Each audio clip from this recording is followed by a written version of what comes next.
Welcome back, guys. It's another episode of Whiteboard Wednesday, episode number 13 today, and we're talking about something today that I was really actually unfamiliar with for a while until I kind of dug into it because I was asked about it a couple of times. But this is fairly recent, say 6 to 12 months ago, is the concept of revenue stamps. So what is a revenue stamp? It's just in essence, it's the property tax that you're paying as a seller when you sell your property. And we're going to go into that a little bit. So today's going to be a little bit of a shorter episode, but I wanted to highlight it because A, we get a lot of questions about this, and B, it's actually kind of interesting, and I just really got a little bit more of information around it, like I said, like 6 to 8 months ago. So I was kind of flying blind and about it for a while. It's just a line item on the HUD, kind of just estimated for being a cost at closing, and I've never really dug into it. And so we did that and kind of want to bring that information to you all today. So, revenue stamps. What is a revenue stamp? It's essentially the tax that's get paid by the seller when they sell their property. And the concept of stamps actually goes back all the way to the Revolutionary War or the American War of Independence, whatever term you want to use, and that was used to raise funds, basically, for the Continental Army at that time, right? And so the taxes were paid on stamps and either on documents or things like alcohol or tobacco, etc.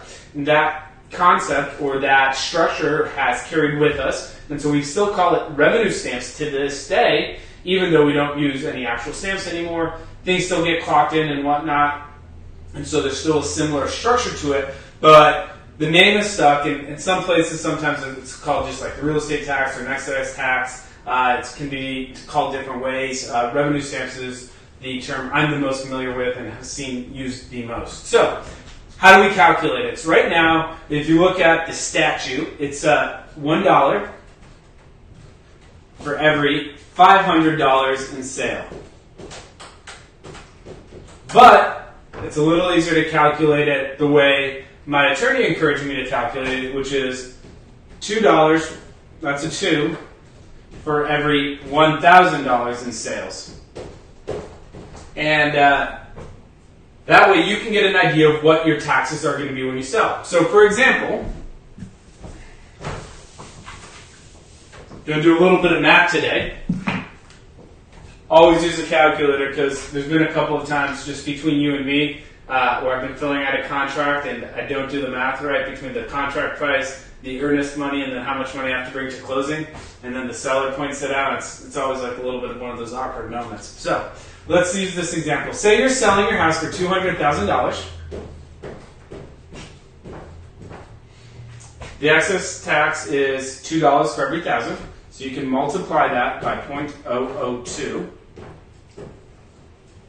So 200,000 multiplied by 0.002 is $400.